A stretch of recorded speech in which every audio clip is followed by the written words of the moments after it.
If you like this video, make sure to subscribe to our channel and hit the notification bell icon to get the latest updates. Okay, let's start with the session first for day one. Now, the course content that you see in front of the screen, that is also what ZaranTech actually gives us. Like consist of these topics, like which are core connectors, EIBs, studio integration, different different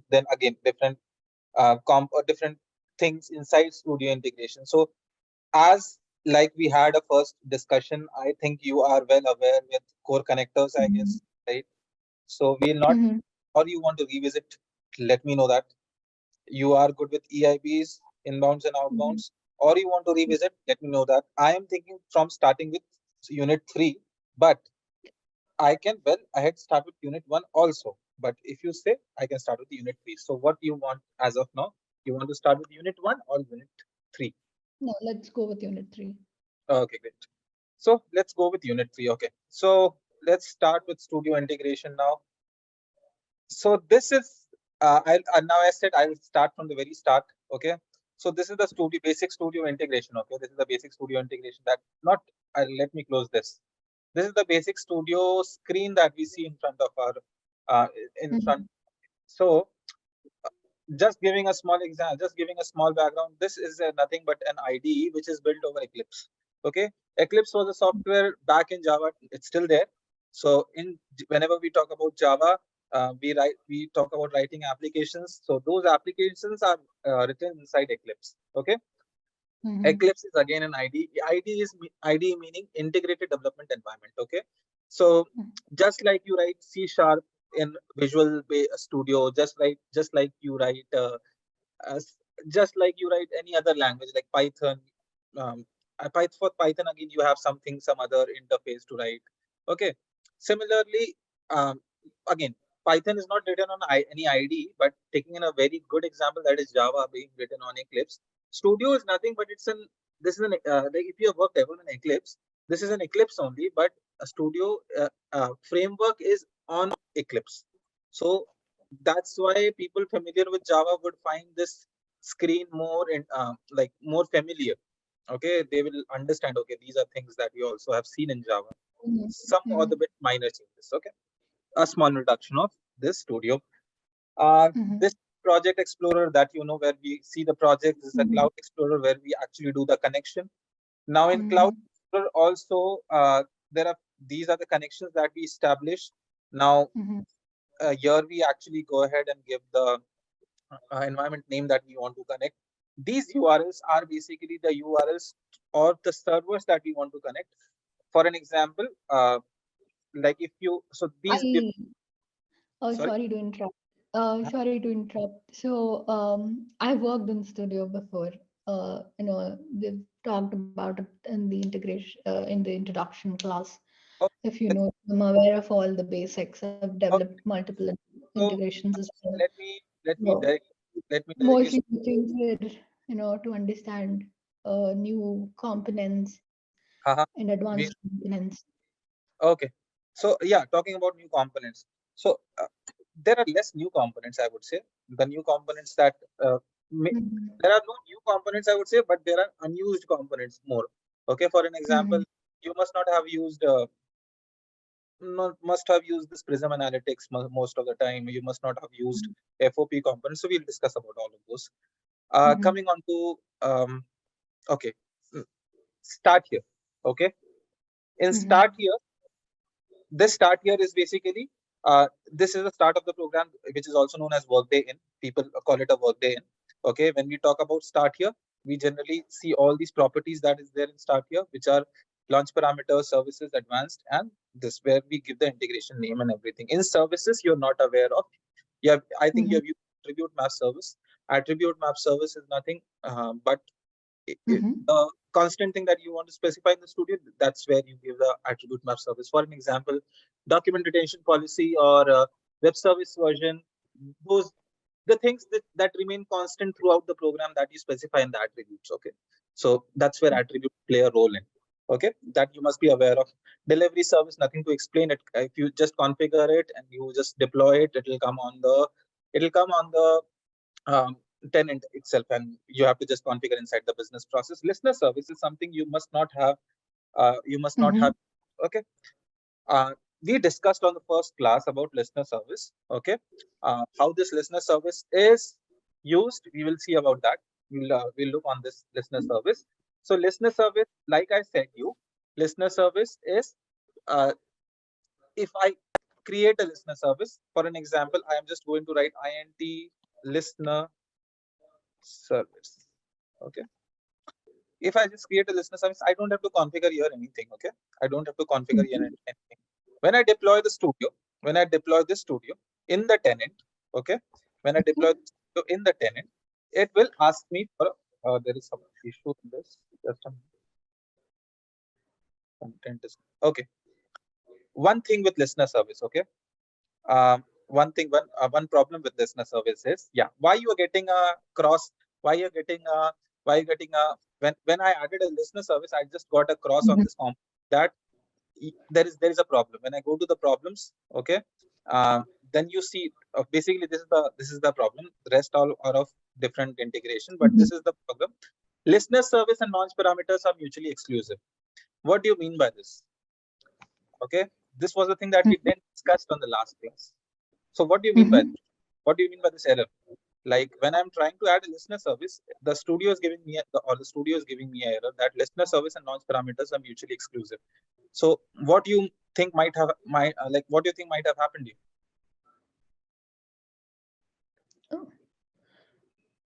I'm just removing this now. I'm just removing it, saving it again.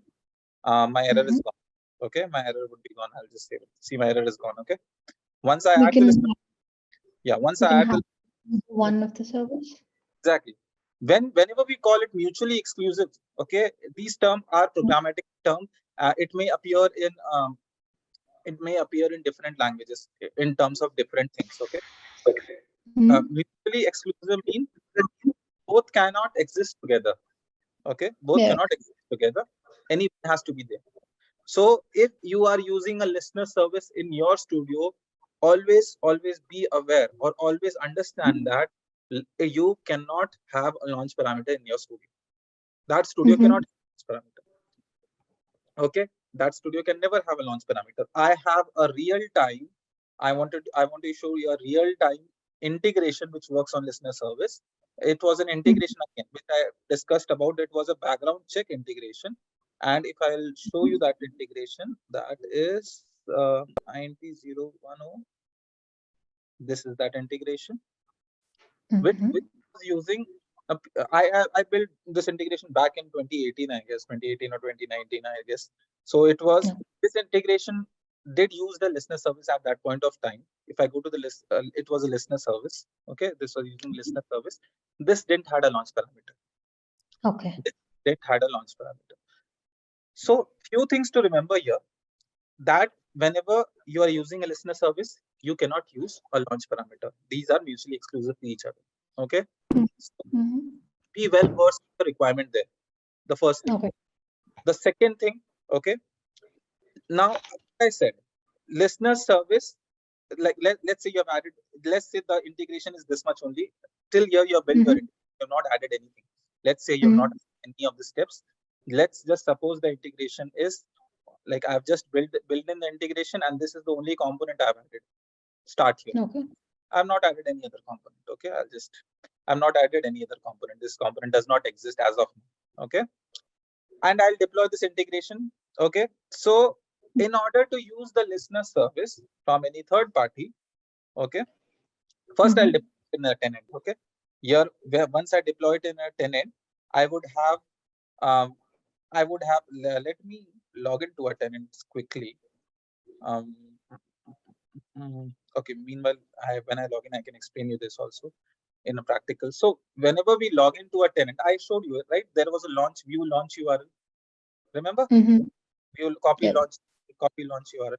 So where I will actually place a copy launch URL, and we will actually hit we will actually get the integration running in Studio. So for that, till the time we are understanding this, I will download SoapUI.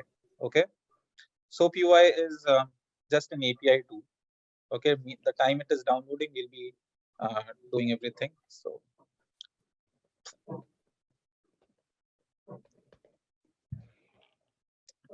not this one.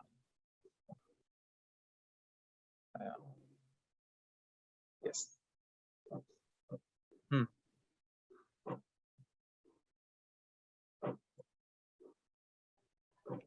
Please.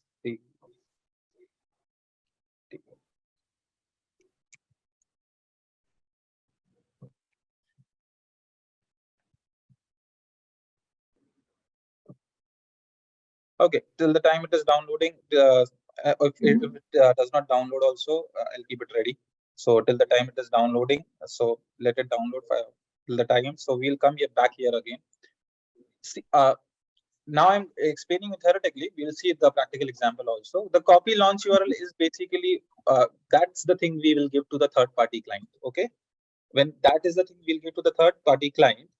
The third-party client would have access to that URL, and they will use a username and a password to hit that. When I say username and a password, you mean ISU username and a password.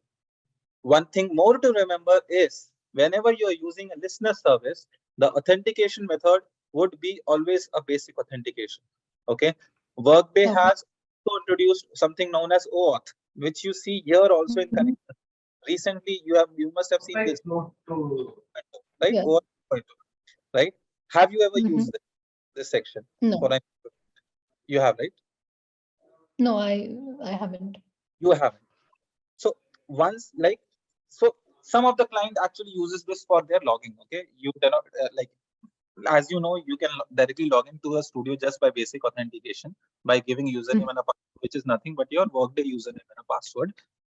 But there are few clients which will actually not allow you to log in by username and a password. Along with username and a password, you have to go with something OAuth 2.0. This is now your studio. Okay. Also, we will understand this. How can we generate client ID? What is an authorization endpoint? What is a token endpoint? How can we generate an access token? Because currently, which I'm working on integration that is configuring Workday to Indeed, in which I have to use OAuth inside the studio. Okay, so we will do something on the real time also. Coming back to our listener service again. So the URL we will give to the client, and the username and the password that we'll give to the client. So they will just hit with the username and the password, and that's called a basic.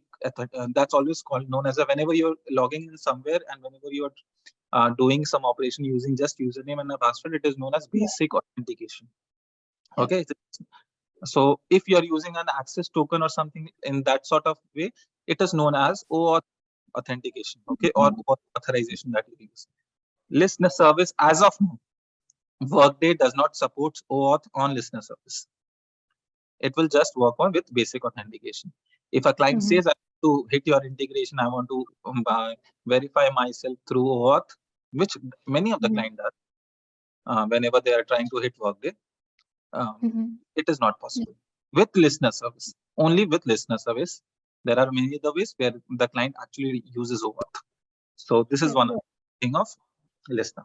Okay, great. Now, let's say I have implemented this listener service. Okay, I'll do a call initialize. What is the next step you think about listener? When I talk about listener service, the very next step you'll think that whatever client is sending, it may be an XML, it may be a JSON. Okay, so that kind of request the client must be sending, you have to capture that request, right? So the next thing is, how do I capture this request? These are two basic things. How do I capture this request? So what basic thing I've done, now I should have done this studio based inside Swimlane. I have not done inside Swimlane because this was back in 2018 or 2019 I have built this. So that time Swimlane was not so much into I would say fashion when I was designing this. So I used just a text component. Text component is this one only. Okay, but as of now, if you're working or if you're building a studio today, always use a Swimlane. Okay, that makes a greater so it's a good programming practice, I would say.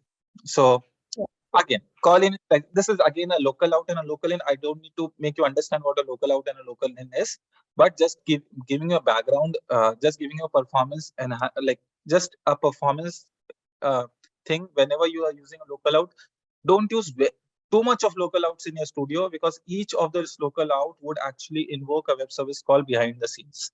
Okay. If you are having too much of local outs you generally use in order to do a modular approach to a program, right? You are trying to break your program into modules, different sub-assemblies. That's why you are using a local out, and which is directed to a local net. Okay. Try not to use much of a local out in the studio. Okay. Whenever you're doing so. Okay. So coming back to this local out, it will direct us to the next component, which is known as local in. Okay. Look, now you're clear on this path. Here I have declared few variables, okay, which I'll be using later in the program. So it's not required as of such to know these variables, because this was as per my use. Okay. The main thing that I want to show you is, this is again, I'm trying to capture the, now this is, I'm trying to capture the attributes. Okay. Validation and all these things I'm trying to capture.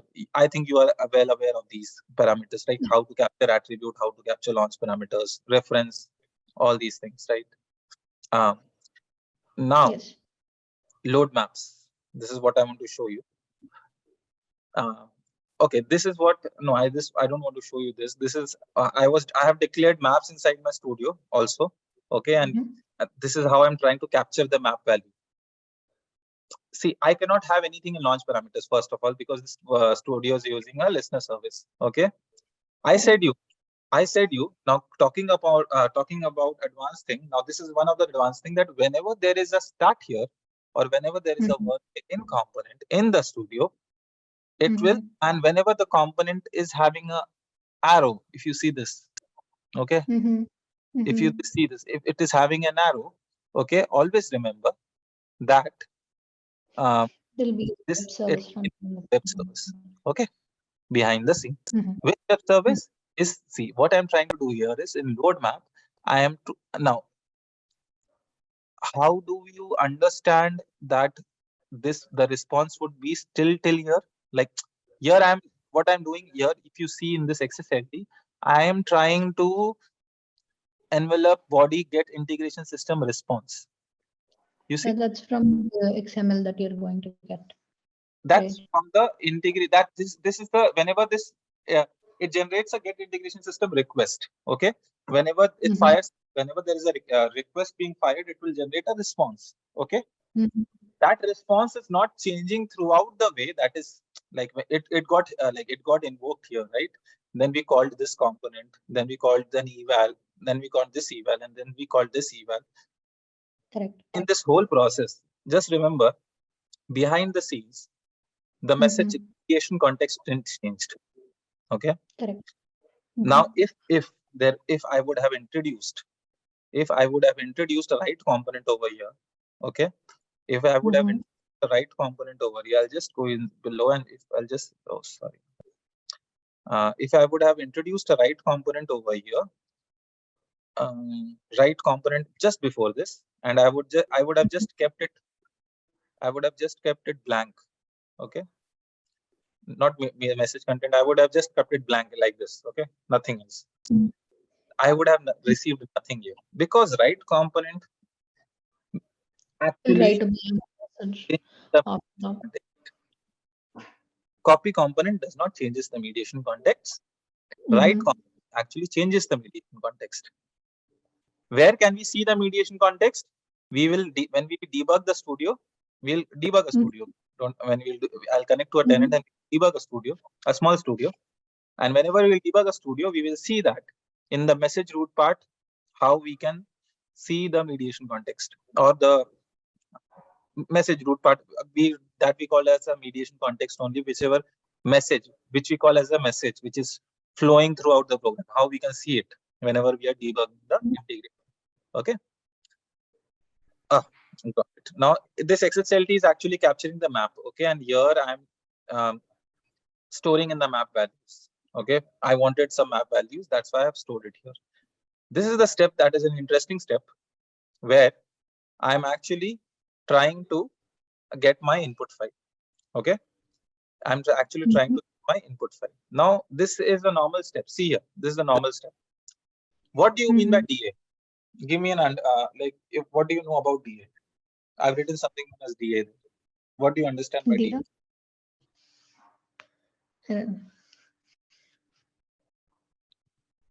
Is it just data size? Yeah, that's a size. That's a function. No, but what is DA? I have written specifically DA dot size. Then I've written DA dot two. Where what do you mean by DA? When I have written something known as DA, what it is? What this basically what DA would be doing here? Yeah, have you not I used? haven't used it. Okay. No. No problem. No problem. That's fine. So understand this. Okay. Whenever there is I'm just not talking about just about listener service. And this works in case of inbound studios also. Okay. In inbound studios, what is the first step that you generally do? The first step that you generally do in the studio would be file retrieval, right? The file retrieval. Correct. That would be the very first step. Yeah, yes, you have done a document retrieval step for that's the first step. But inside the studio, first step would for processing would be the file retrieval, right? Where is the file stored in studio? The answer won't be like someone asks you tomorrow that Sushma, tell me, whenever you're doing a data retrieval in studio, okay, where do you extract the file from? Where is the file stored? What would be your common answer there? The file would be stored in the variable wd.retrieve.variable. Someone would say this. Okay. There is a variable that Workday has delivered. Okay. If you don't know about this, we will explain. We'll talk about this also. Okay. There is a variable Workday has declared. Now, whenever you use that variable in the start, the wd.retrieve.variable, this is a variable name. Okay. This variable generally stores the file coming in from the retrieval step. Okay. See, the second answer would be, I'll give you 2 or 3 more answers. Okay. The second answer would be, okay, I can use a component known as get event documents. Correct. Right. The second answer would be get event document. This component would generally extract the file and I can use it later. Okay. So like I can just drag in just a component. I'll just take, this is the component get event documents. I'll drag it here somewhere in my studio, just taking an example. I will give a okay. And this component basic role is to extract the document. Okay. From the integration event, get the document and later I can use it in my studio. Okay. There are parameters also involved. Okay. So I must also tell you what is there is an importance of this parameter. Okay. If you want to extract the document of some other event also, okay, from some other event, you can specify it here. Okay, means not the above event. Like there is a document, there are 2 document retrievals. Okay. There are 2 not document retrievals, but I'll say, but there is a studio above, and this is again a below studio. There are 2 studios configured in the business process. Okay, you want to take the document generated from the first studio and then process it in the second studio. There can be a requirement as such. Okay, I'm just saying there can be a requirement as such, right? In that case, getting the document from first studio to second studio, okay, this we will understand. Okay, when we will be talking about import payroll. Then we use this get integration event width. We have to actually capture the width of the first studio. And by capturing the width of the first studio, it will extract the document generated from the first studio and they give it to the current studio. This is how actually is also necessary when we are talking about get event documents. Okay. But the second answer that you will be good doing this is get event documents. And that's how I'm done. Just use then I'll extract the file. Third answer would be that files or is always stored inside a class which is known as document accessor or DA. This is the third answer. Okay, there are 3 answers. There are many answers to a same question. So the third answer is Workday also provides us a class which is known as a DA class. Okay, which is also known as document accessor.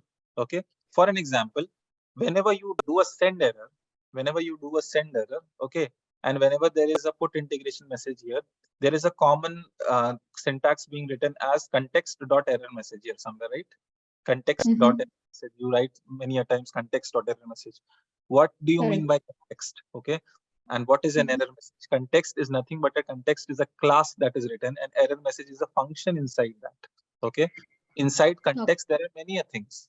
Like if you I just write today context, okay, I give us control space. There is just not error message. There is an error component code also, error component ID also for errors. And I'm just talking about errors, but context in itself has a lot of functions, right? These are many functions that the context has inside it, right? And each of the function can do its own different way, right? And it similarly, just do a control Z here. Just give me a minute. Similarly, DA also has something. See, we never use this, but DA also have these many things, has file sorts, index, all file names, many things, right? Why I'm explaining you this? Why I'm explaining you this is there can be examples, there can be problems where the client is sending 4 files in the document retrieval, and they're only saying that that get me process one of this file, okay, in this studio, then process second file in another studio, third file in third studio, something like that. Okay. How? So in that case, you can use da.all file names, okay, and then you can get file name, and based upon the file name, you can again select the specific file, and you can again process that file in the studio. So out of 4 files, you're just processing 1 file based on the client requirement. That's why understanding of DA is important. DA is a class which stores, which is known as document accessor, and which actually stores the documents which are retrieved from the integration events. Okay. Okay. Now, when I write, now coming back to here, when I write document DA.size greater than 0, I'm just writing an if statement. DA.size means I'm actually saying the document that is stored inside the DA class, okay, and its size, if it's greater than 0, what do you do? What you do? DA.toWhere 0, comma input file. This syntax generally means that whatever is the file received, okay, whatever is received, okay, store that file to a variable known as input file. Understand it in this way. Again, I'm repeating it. Whatever, if the size of the file is greater than 0, da.toWhere basically says whatever the file received, okay, store it in a variable input file. You can give anything here. You can give your name also. Okay. So whatever is the file received, store that into a variable known as input file. Now the file is stored in a variable known as input file. Okay. Okay. But now we are talking about listener service. Okay. In listener service, you're not sending a file. Either we'll be sending a request, which can be a JSON, which can be an XML. So a JSON or an XML would be stored inside a variable known as input file. Okay. In the next step, that is the validate exp step, we are doing the same thing. Okay, we are just doing a DA greater than side dot greater than 0. Just to check. Yeah. So in case, for example, we are using multiple core connector workers in a business process. Great. Of Studio. Right. So I want to process, basically both the co-connector worker integrations, one after the other. Right now, all I know is to use a get event doc and then iterate the file one after the other. So in case if I want to use a DA service, how do I use this? If I frame your question correctly, you have 2 connectors, right? Like I understood. Each of this core connector is generating a file. I'm just saying 1.xml and 2.xml is the file name, right? Correct. Now you want to process 1.xml, then you want to process 2.xml one by one. Correct. Correct? Yeah. So a very simple thing here would be get event document, do a get event documents only. Okay. Do a get event documents only. I show you just, I have a correct, before that, I'll just show you the exact requirement which you have said, which I've also done a studio on this. So I'll just open this and I'll actually show it you in a real time thing. So this was a studio which was configured below the core connector. Okay, means in the process of the core connector, I would say. In the get event integration, get event document of this core connector, if you see here, what I have written here is da.2 var. Okay, this is int 00447 ccp output.xml. Whatever is the, now see, whatever is the, this is nothing but the document tag. Remember, every core connector would have a document tag. We'll give a document tag or the file name. This I am transferring it to this variable. Okay. Now V payment connector output would actually have this file. This file. Okay. Similarly, you can use one more variable to store the second file. I'm just saying that both the core connectors must have ran before the studio is called. Okay. In this case, you can store both the files in two different variables. Now, so here you're just using one. I'm just using one because I had one core connector which I was. Okay. This way you can. So if I have to use another one, I have to like put another expression down below and store it in a different variable again. I'll just write. So something like this you have to do. Control A, Control V. Okay. Let's say the name of that output was output 1, 2. Okay. And you store it in V1. Now you have. Okay. So two files. And use this variable both to process different XMLs of the core connectors. Just be specific on these names. Okay. Just be specific on these names.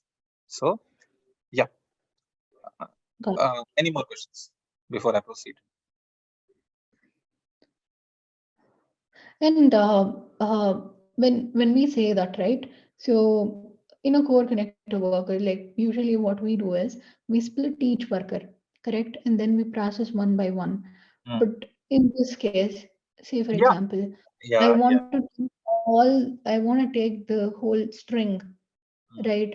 So basically, say for example, I want to get, first names of all the employees, in a string, one after the other, like, a comma separated. Okay, Way. great. I'll answer taking a small sub-assembly over here. Okay. This is the studio. Let's say, I'm just making your exact question. Let's say this is 2.xml. I'm just giving an example. And this is V output, I'll just say, okay. V output. This is V connector. This is this. Your question is, if I can frame again, your question is, okay, I've captured this both in a variable, but now I want to process each of them, right? And I want to store it. I want to generate a CSV file in the studio. How do I do that? That is your question? Not exactly a CSV file. So basically what I want is, I want to store, like, say, employee IDs, right? So 1, 2, 3, 4, 5, 6, like that. So if I have 10 employees in the example, in the file, I want to store, all those 10 employees in a variable or in a parameter, which I can use later. Okay, great. So what we can do is, what I'm doing is, I'm attaching a local out. Okay. What I'm doing is I'm attaching a local out after this. Okay. You can do it in a good manner by doing it up only, but I'm just attaching here. Yeah. So then local out would be followed by a local in. Okay. Then after local in, what I'm doing is I am taking an async mediation here, over here. I'm using a copy component. Okay. Using a copy. I'm using a copy component. Okay. And this copy component, I'm taking the variable as an input. And first I'm taking this variable. Okay. I'm taking this variable, I'm giving it here. Okay. After this, I'm using a splitter. Okay. Now, see, anyways, this variable has the core connector output only, right? This Correct. core connector output. Okay. Yeah. Here I'm doing a XPath based on extreme splitter. Now here I will just give WD worker sync. Each worker sync. I'm just giving. I don't remember the exact worker sync. WS sync worker. Yeah. Okay. This thing did a splitting here. Okay. Correct. I'll again have an async here. Okay, which I'll be it here, and I'll be declaring. So I'll just attach this to this, and here I'll having a variable, and here I just do my props first name, first comps name, and here I will be storing my path 0 dot path. I'll just say WD worker slash WD first underscore. And that's what I'll be doing my first. So this is, so it will be running for each of the workers. Let's say you have 10 workers, this splitter would be running 10 times. You have 100 workers, so this splitter would be running 100 times. Okay. And you can either, after that, you can apply a store, your write, or XSLT, whatever you want to do, because every time the splitter runs this, it will be overriding this. It will be overriding. It will be overriding every time. So you cannot store it in a series. So if you want to store it somewhere, you can store it in a also. Okay. If you want to store it, I'm just talking about storing, not if you can want to store it, you can store it in an array list. First option. Second option, you can store it in a hash set. Second option. Third option, you can store it in a hash map. Okay, that's the third option, just for storing purpose. Later, you can use this array list, or you can use this hash map anywhere inside the story. Next one. So have you used array list or hash map? No, I haven't. Okay, so we'll understand. So I just given a solution. Yeah. We will. Yeah. So, yeah. I wasn't aware of using the array or hash map. Till then, I was okay. Yeah. Yeah. When we'll be actually doing the inbound studio, you'll be covering array list, not array list, but hash map, hash sets, a lot of things. So not to worry on those things. Okay. So okay, any more questions before we go further? I'm good. Yeah. Okay. So let's come back again to a listener service. Okay. Meanwhile, let's see whether this got downloaded or not. Yeah, it's downloaded. So I'll just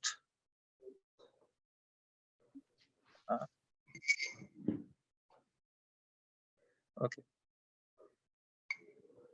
Must be running behind this. Okay.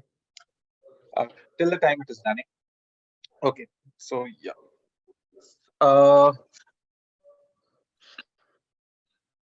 Let's drag it here. Retrieve files. You are now at least aware of what is a DA or what is a document accessor. Okay, document accessor is generally a class basically used for the integration documents at the. Whenever you're saying the integration documents, it can be either retrieved by get even document steps, okay, or it can be either retrieved core connectors, okay. Core connectors also. It's not just get even documents, it's also core connectors, okay. So that's the step. Okay, what next I have done here is, see, I have used a copy component to store it in my input. So I said that I have copied my variable in the variable. Okay. And after that, I stored it in I used a copy component and I stored it in an input file. Okay. Variable input file. Okay. Now things becomes easier. What I'm doing next is I am extracting. See, now the beauty of this XML was, if there was the beauty of this response or this what this XML they were sending was, they were just sending it for single employee at a time. Okay. They were not multiple employees. So that's why what I was doing, that you can see my XPath that I've written: background reports, background package, screening status, order status. Okay, if you can see result status. Okay, you can see here order date, reference ID, first name, middle name. What these are the things that they're sending inside. Okay, gender code, all these things. SSN, reference ID, result URL. Okay, all these things sending us. Okay, so when they are sending us, so I'm just capturing them.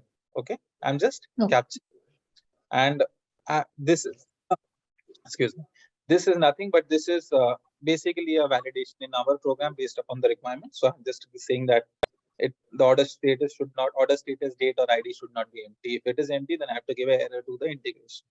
Okay, so that's the thing I'm doing. I will stop till here. I'll not make you understand get background check, because that again that takes a different requirement where I'm now loading the data. So till here I have extracted the data using listener service. Okay. Now once you have extracted the data using listener service, you can do anything with that. Okay. You can call a web server. Like the next, let's understand the next steps also. The next steps that I'm doing is can we talk about validate yes, expression? I yes, haven't used validate expression. yes. You know, not used. Okay, okay, okay. Please stop me wherever you think that you're not used it. Okay, because I am having a impression that you've used most of the components. Please stop me. Yeah, I'll let you know. Yeah, sure. Just give me a minute. Okay, just.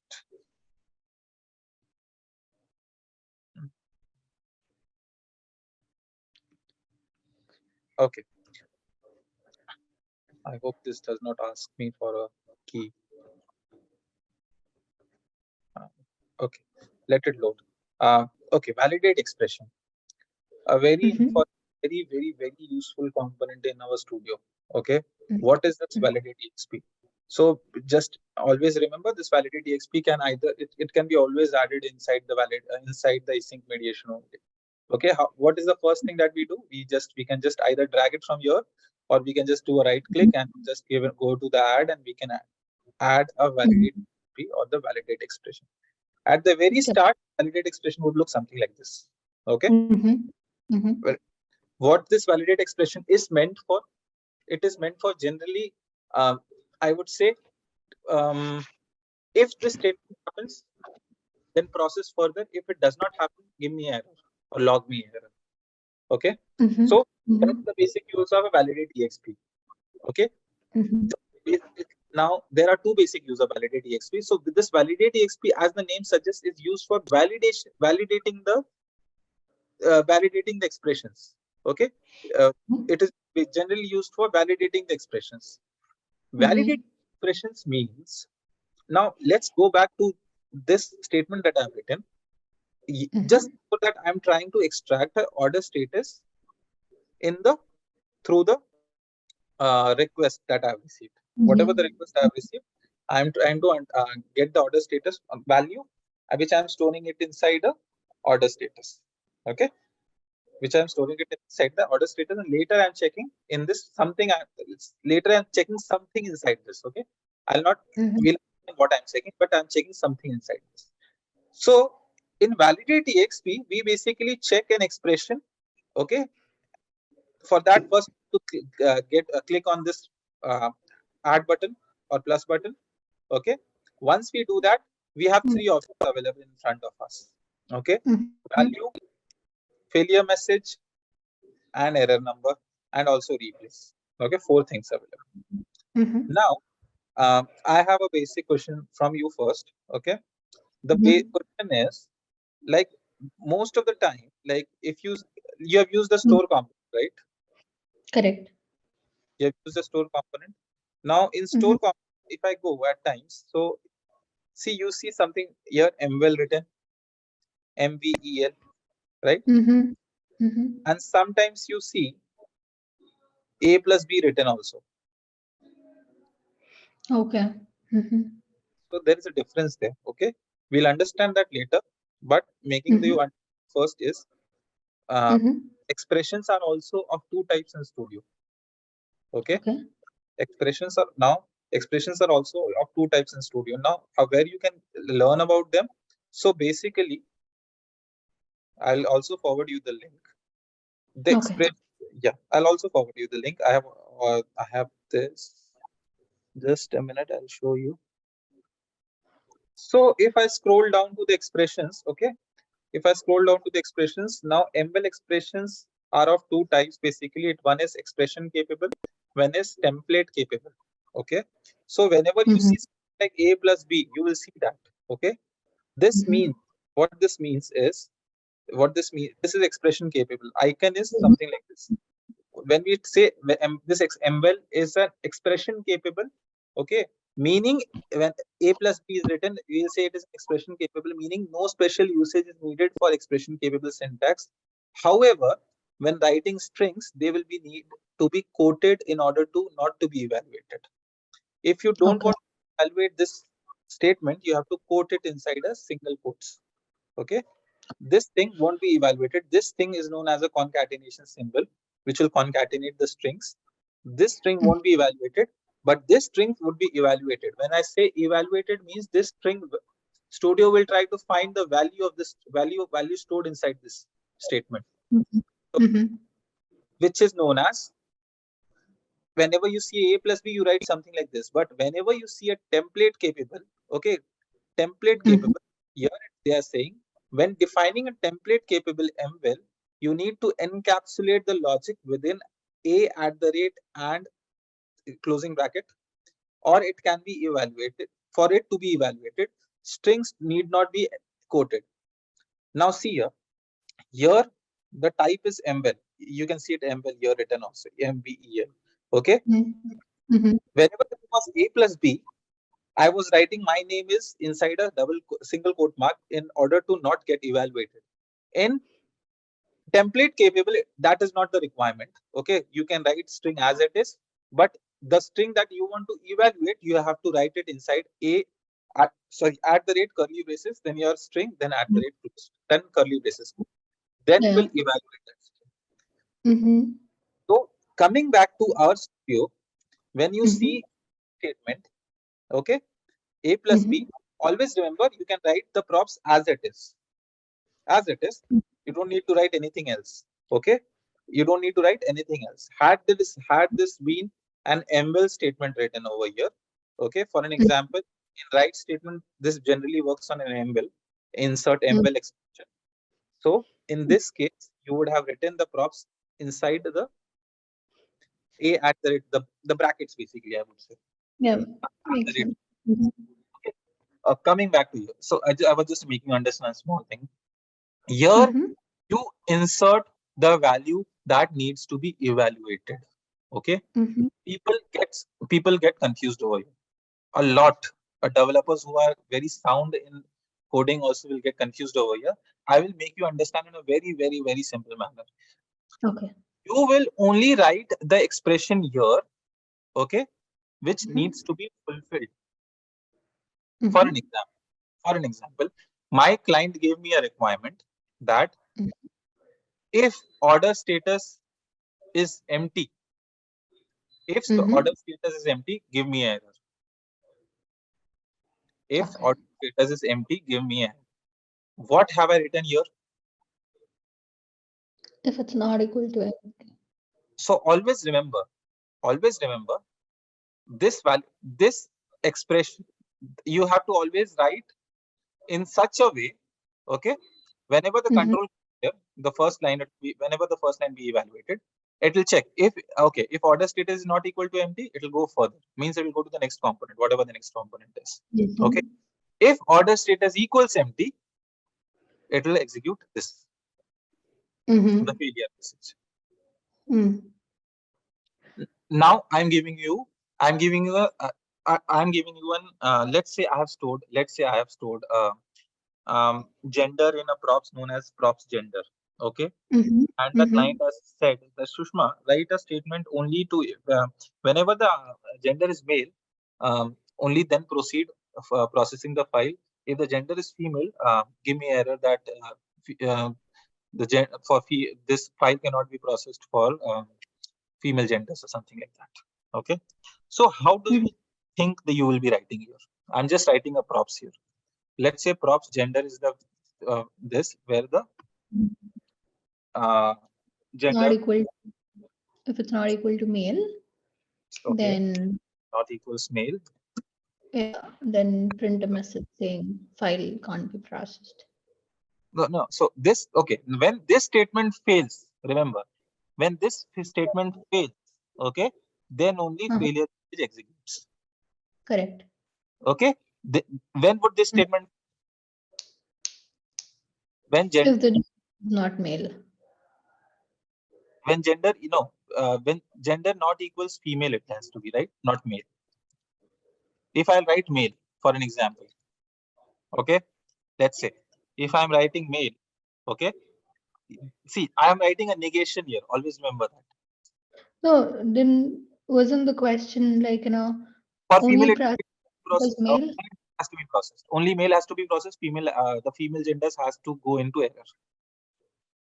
Okay, so the female has to go into error.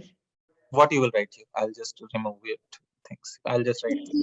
Yeah, if female has to go into error, which means the gender is not equal to male, right? Gender. So Yeah, whenever exactly. the Yeah, gender is not female, equal to male, then it female will go to error. Yeah, whenever female set gives an error. Yes. So you are writing a negation every time. So whenever if gender not equals to male, proceed. Okay, proceed. If gender equals female, let's say gender female came, the failure message will execute because this is not satisfying. Okay. So it like female need not be processed or need not be processed. Something like this. Okay. This is the error. This is the failure message. Okay. This is the failure message. Now remember here why I made you explain A plus B and why I made you explain M well. Okay. This is an A plus B statement. This is an M well statement. Okay. I need not enclose my failure message inside a bracket. Not necessary. Which I have done. Okay. It's not necessary. Here I have to do that. Okay. It's here not necessary. But if let's say I want to also say female need not be processed for the name. Let's say I have to give the name of that female. Okay. For an example. Okay. If it is stored in a props. So for that I have to write something like this. @props first name, first underscore name. And this closed. This is how the print the remember. So here I don't need to curly braces for the props. Here I need to give. Reason is the difference of expressions. One is expression capable, one is template capable. Okay. Which one is expression capable? Which one is template capable? Simple enough. Whenever you see an A plus B, that is an expression capable. Okay. The next one would be a template capable. Okay. Okay. Now see what is happening here is whenever the props gender female comes, it will give me this error. Okay. Now I can give a error number to that. See why should I have this error number field? Why Workday thought to give this error number field is, let's say I had multiple validate EX. Okay. One of the expression is this, the other would have been props age. Okay. Age greater than, I'll say 50. Just taking an example. So if I'm writing this, okay, and if the age comes as 49, will the expression pass or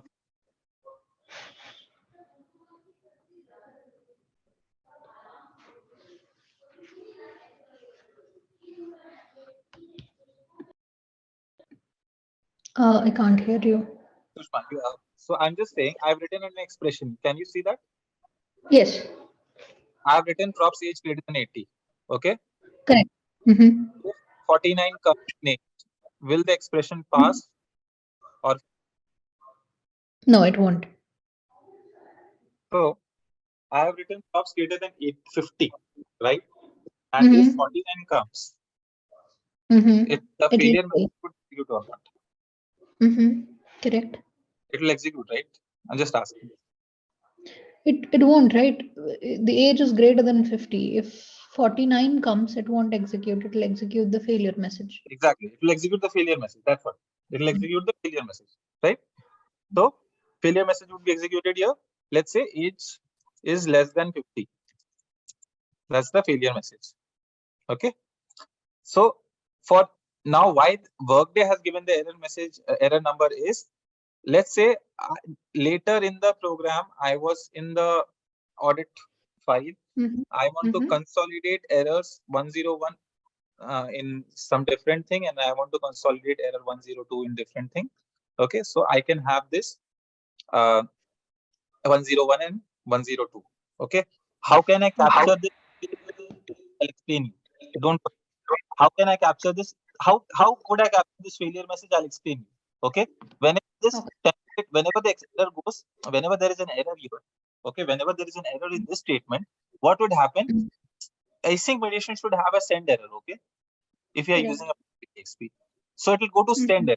Okay, and it will go to, you can have a put integration message over here, or you can have, I'm just taking an example of put integration message, or you can have a call log over here. Anything can work. Okay, but you have to pass the.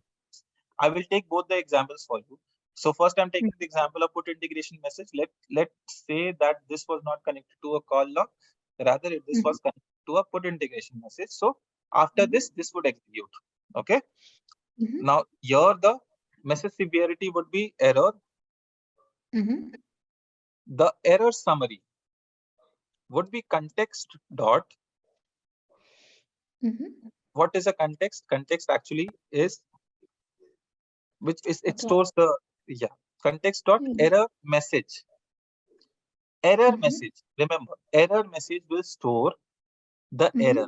Means it will either store this or it will either store this based upon the condition satisfied. Okay. Error message. And if I'll write plus, I can give plus. Okay. So why I can give plus? Because it's an A plus B. Okay. So, and if I write context dot error code, error code would capture this, whatever you have written here, 101 or 102. So later in the program, okay, if you want to consolidate 101s and 102s, you can do that. If I'm taking the example of local out, in local out, in the parameters, you have to pass, like you can do a set error here, and you can pass the, like in message, I'm just writing here, you can just name it the variable as error, and you can pass as props. Sorry, not props. You can prop something as context dot error message. Okay. Later, you can use this variable in some other in the wherever this local out local in is called, you can use this variable. How you can use this variable? Like a normal props only. Means if let's say local call out was called here, you can directly use this as something like this. Okay, you can directly print the value something like this, props error. Now props error would actually have the value inside it of that message. This would actually have the message value inside it. Okay. Actually have the message inside props. That's only in case if we use a call log, not in case A if local out. A local out. Yeah. A local out. Yes. local out. Yeah. Exactly. So similarly, we call it an put integration message as well, right? But we can't use that. Correct? Put in message does not direct you anywhere. Oh, yeah, it'll just go and, makes sense. So one of the question now coming to from me to you, like, let's say my program came here. Okay. It encountered this error, went to put integration message. It went to error and this came. Okay. Let's say my program had 5 lines to be processed. Okay. The error came on third line. Will the next 2 lines be processed if the error went to put integration message with the error severity? Again, I'll reiterate. There are 5 lines to be retrieved and processed. Let's say, right? 3 lines got retrieved. It went to next steps. Like, let's say after the retrieve file, there are many other steps. Okay. 3 lines got passed and it got processed. On the 4th line, it came here and it failed. Okay. It failed here by giving an error message.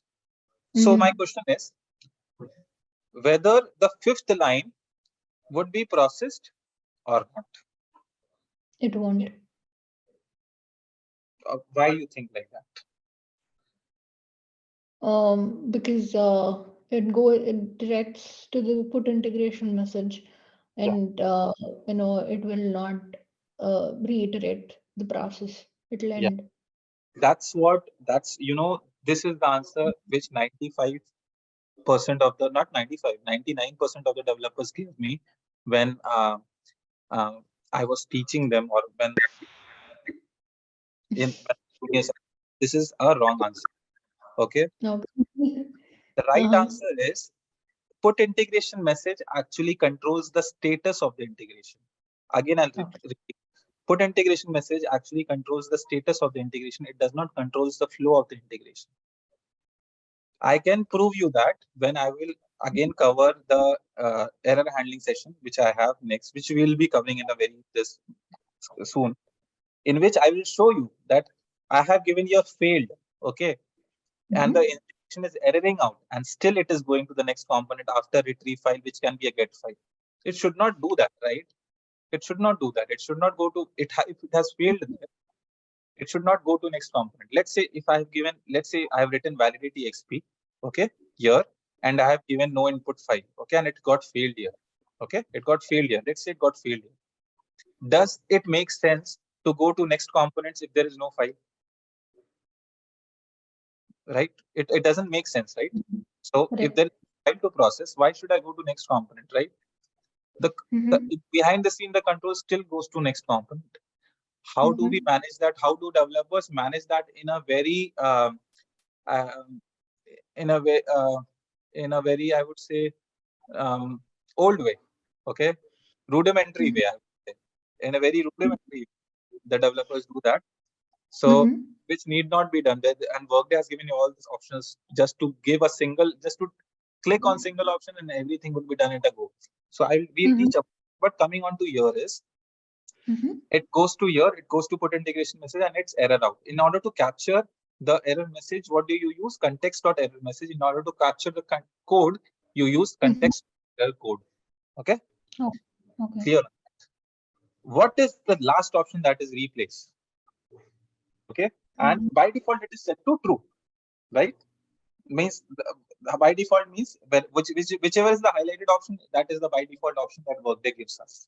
Okay, false Mm-hmm. highlighted option. That's why it is not highlighted. It is not as bold. So Mm-hmm. true is the highlighted option, and it is by default set as true.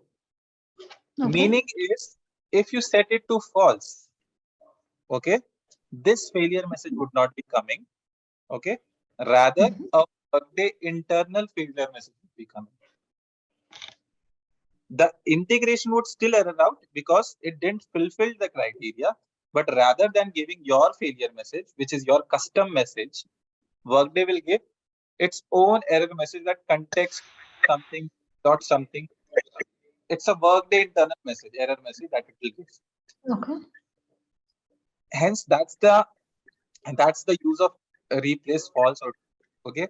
So if you Mm-hmm. set it to true, this message, or by default it is true, and if you set it to false, it comes as that. Okay. Okay.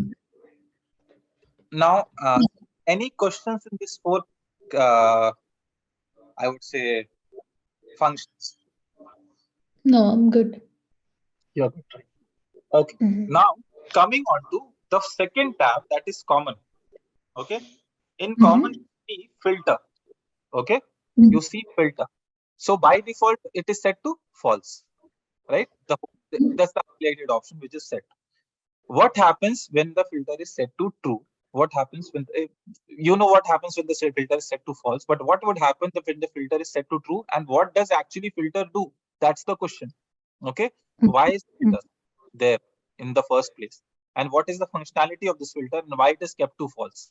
Okay, so Mm-hmm. if I set to this to true, Mm-hmm. I'll come back again.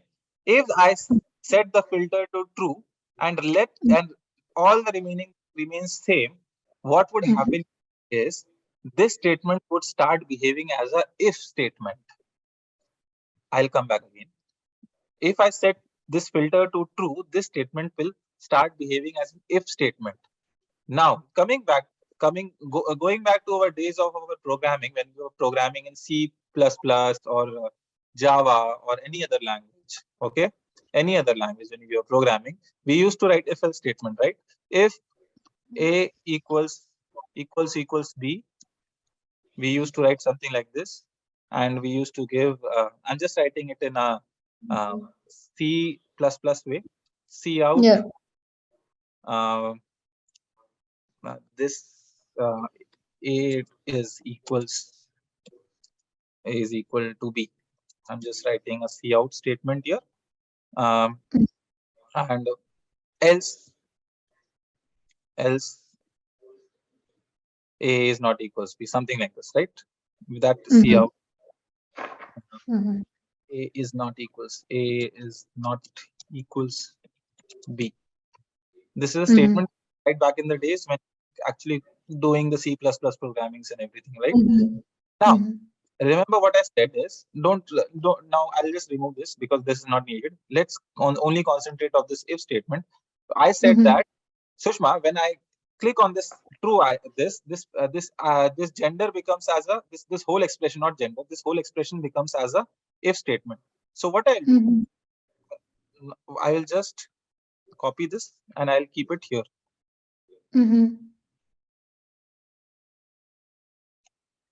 So what is happening? See here, whenever you receive a gender female, whenever you receive a gender female, what do you basically get? Error, right? Correct. Right? Means it goes to the next error, right? But what would happen here is, whenever you receive a gender female, okay, it will skip that. It means the if is not satisfying, right? The if statement is not satisfying. Okay, it will go to the next one. It will go to the next statement. There's no else. It will go to the next statement. It will start being as a filter. So now I'll tell you the use case of this. Let's say you had a report. You called a report inside Studio. Okay, you called a report inside Studio. That report has contingent worker as well as that report has normal employees. Okay, your client said, Sushma, that I don't want to process contingent workers. Okay, don't give an error when a contingent worker comes. Okay, there can be 10. There can be so two things you can do. Okay, you can go and modify the report, right? Not to give contingent workers. That's the first thing. But you should not touch the report. Okay, that report is not to be done because that report there's too much performance in done, and no one wants to touch that report because that's a very complex report. For an example, but I don't need to process contingent worker data coming out of that report. Okay. So what you will do, you will apply a validity expression statement. You will take a worker type here. Okay. And whenever the worker type contingent worker comes, you need not throw error. You just give the filter on. You just put the filter on. So whenever the contingent worker will come, okay, it will skip that row and it will go to the next row for the employee. So it will never give you all the contingent workers. That's the advantage of filter. Confusions? No, I'm good. Okay. So by default, it is set to false. Now this property, I'm giving you a simple example. I have used this filter expression in a very, very complex scenario just to make it a very easy scenario. Just because Workday provided us this functionality and we knew about it, we can do it. If we didn't knew about it, we would have written the long, long codes and everything. Okay, which is not required. Which is not required. Okay, you would have written an XSLT or you would have written something or the other thing. Okay, people were writing try-catch statements inside XSLT, which was not needed, right? So it was just one statement that would have done the work. So the last one is advanced tab. Okay, advanced tab is nothing but when the statement should be executed. Execute when means basically when this validity would be executed. Okay, you can specify it. I think you are aware of this execute when means whenever this condition satisfy, execute the validate expression only. Okay. Correct. So it is just that expression. So summing things together, validate expression is a component which actually validates the expression and gives the error if required. It also behaves as a filter. Okay. When the filter option is ticked in the validate expression. Okay. Okay. That's the purpose of validate expression. I'll just delete it.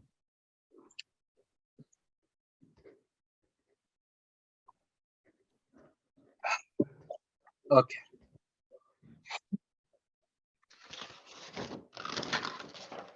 Great. So yeah, we were discussing about validate expression. Now the next steps in the studio was basically I was calling the get background check. Okay, I was calling the get background check, and I was from where I was getting the background check ID, and later I was using a put background check in order to update that candidate results somewhere below. And later I was text to Excel to store the component. That's it. That's the thing I was doing. Okay. What in the studio I was doing. So I wanted to, so basically the session was to make you understand about listener service. Okay. We did cover listener service, but we did cover the in the granular level. We just did cover that whenever we deal with listener service, we have to just not understand listener service, but we have to focus on few other things such as the basic authentication. That listener service only can do basic authentication.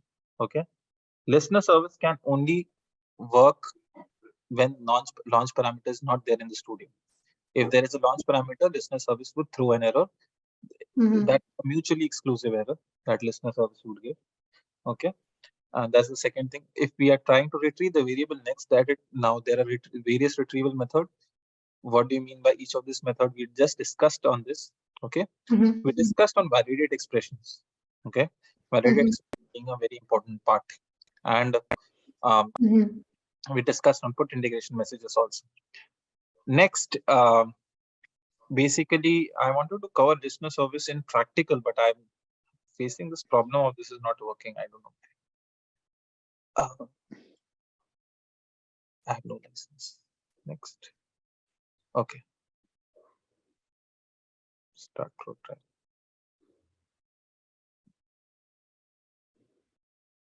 Okay. Meanwhile, this is not open. I had Postman on this machine, but I don't know, it was not installed properly. But okay, it need not be involved. So I wanted to. The Postman is not installed. I have to uninstall Postman, but it's okay.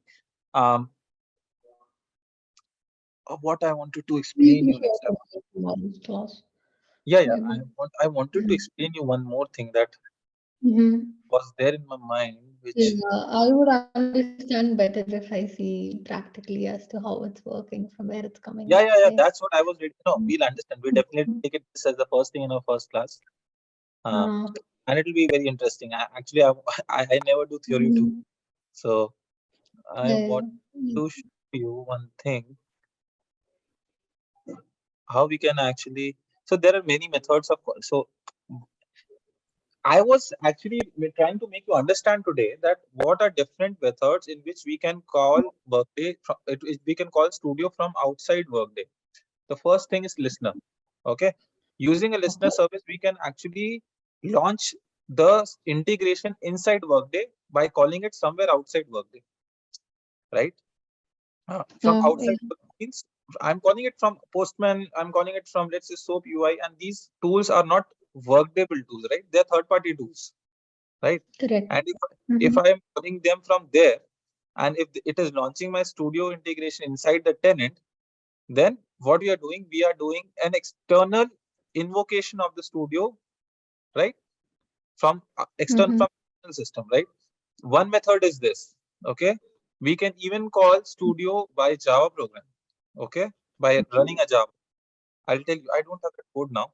And there is a third method where we can actually also call the report studio by using curl. Okay, curl. Curl is nothing but it is again a programming kind of a it is just like MS DOS, or it is just like a Linux shell scripts. Okay, so if now I cannot go to Linux shell scripts because that's beyond the this course, but like the things that needs to be covered in this class is to be actually at least to be launched, understand the listener service, right? The listener service, how using listener service, Workday listener service, we can call that inside through third party, we can launch the integration. Okay. But to go to advanced methods, there are still ways like we can call it through curl, we can call it through Java programs. Okay. And we did that 2-3 years back. How do we call in different kind of studios in different ways? So this is the thing I wanted to make you understand. There is one more thing I wanted to make you understand is you must have heard about cloud logs, right? So I wanted to make you understand on cloud log,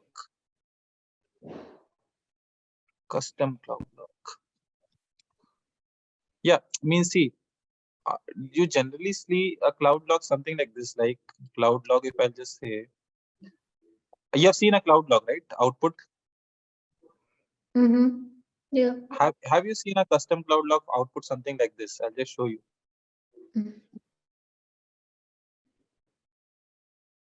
Never, right? Not this one. Yeah. You never saw this, right? Because Workday does not. Correct. You have seen this table, this kind of table. So, Yes, I have seen the table. Yeah. but even the table names are different now.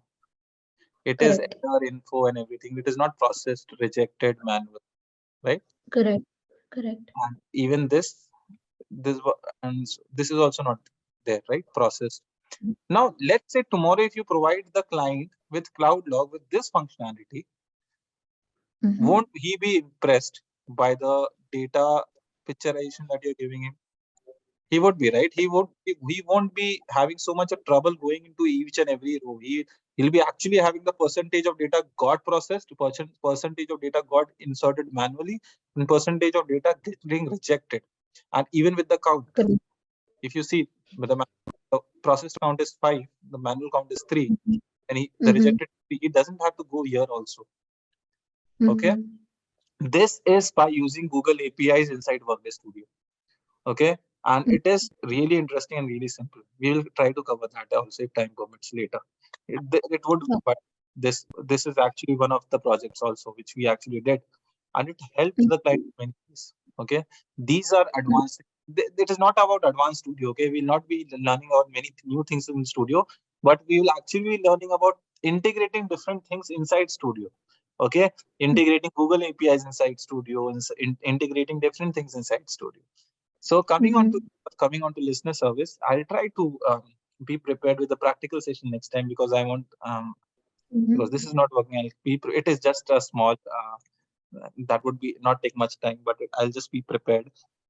But before this, I hope you understood listener service. We will try to do practical. We not try to do. We will do the practical next class. But this is what we understood on the listener service. Okay. Correct. What next I want to do make you understand is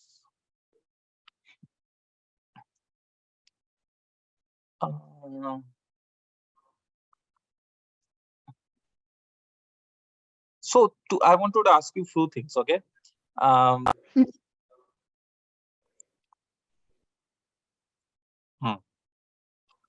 You are well aware of the send error, understanding send error, right? Yeah. So the question I asked you in the very start, right? That if there is no file, let's say this was a start here and there was a file and we were trying to get the file.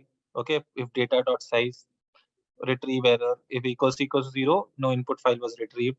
Okay, here I am writing if data.size equals 1, retrieve error. Okay, because I've given in the value, right, some retrieve error or something.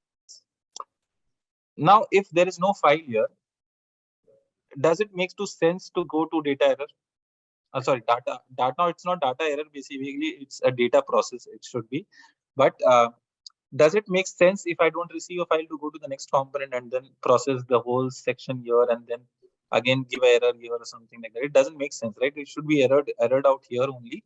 And even if I given a put integration method, even if I give a critical error, the integration would still go here. Correct. It will still go here. The control will still go over here, which does not make sense. Okay, so what do developers generally do? What they will do here is, they will have a local out or something. Okay, and local out would be to local in. Inside that, they will have a variable props error equals true. They will do their props error equals true, and in this they will write something like, in common, execute when props error not equals true. Okay. Not equals true. So in this way, it won't be this statement won't be executed, right? This statement won't be executed. But if this is just a one local out studio, if let's say there were 10 or 15 local outs, okay, what do you write to each local outs? Props error not equals 0 to not equals. This is not a good programming way. That you should not go and do each of this. Rather, there was a send error property which is just set to false. Okay, if you just set it to true, it will stop over here. Okay. So writing so much lines of code with just clicking one option. Rethrow error. True. We will see this again. We will see this practically. Okay, I'm not like you. Yeah. When you will see things practically, then you will say, okay, it is Correct. actually said. So it is by set to false rethrow error. Okay, when you set it to true, the program will stop. The program will stop here. It will not proceed further until the whole program will error, which is the requirement. So that's the thing. That's the thing that regarding error handling we need to know. Okay, there are many things like even in async mediation also. If I tell you today that explain me handle downstream errors, you can explain me. Yes or no? What do you mean by handle downstream errors here?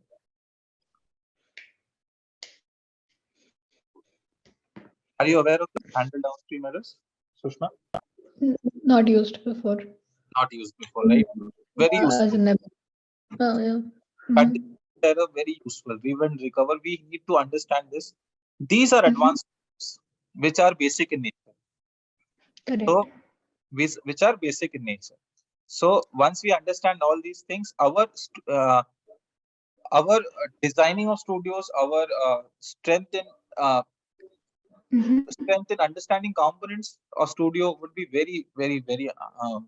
It will be very smooth, I would say. So just by this class, okay, just by this class, we'll understand the whole error handling mechanism in studio, whatever it is used today, the whole error mechanism. And we will do one more class. Okay, we'll understand one more class, which is an important class to be understood, which is this class, which actually talks about updating or uploading Workday payroll inputs. Now, this is a big class, a somewhat big class. Now, this has two Workday start years in one studio. So if someone again asks you that, can there be two start years in a single studio? The answer is you can have as many as you want. Okay. So in this, how do we deal things with? How do we deal things with? How do we understand things? So here so I have to make you understand. I have to make you understand how this would work. I told you, right? Whenever there are two start years, I will make you understand this thing, how I am changing this. So here I will make you understand what is this processing with, what is this debug with. In this get event, because is capturing the event ID from the first studio, and how this first and second studio would be linked to each other. I'll make you understand. This is import payroll, which is the most common type of studios used in Workday for updating payroll input data. Okay. Okay. This is the thing that we will cover next class, and these are a series of things, not next class, but these are a series of things that we cover. Try to cover. We'll try to cover. I'll get my best to cover SSKs, that is Studio Starter Kits, DI, that is Data Initialization Service, XSLT 3.0, how we used it in a latest. We'll try to cover a Workday Studio testing framework. We'll try to cover, let's say, because it is very new in nature as of now, which is known as a unit. Okay, Studio has given something known as a unit, so we'll try to cover, and yeah, once done, then we will. I think that we'll be very much capable of understanding and designing studios. So let's connect next class, and let's build. Let's understand some new topics. Okay. So I hope you had some good session. Yeah, definitely. Okay, let's connect. Then I will stop my sharing, and that's it, Sushma. Let's connect next class, and till then, have a happy day. Okay. Yeah. Thank you so much. Yep. Bye. Bye.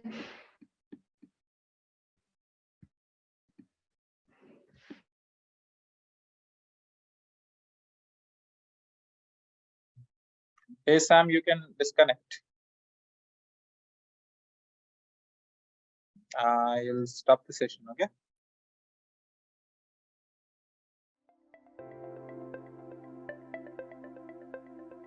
Thank you for attending the session. I hope you all enjoyed it. Don't forget to like and subscribe to our channel. Also, feel free to ask your questions in the comment section below, and we will reply to them at the earliest.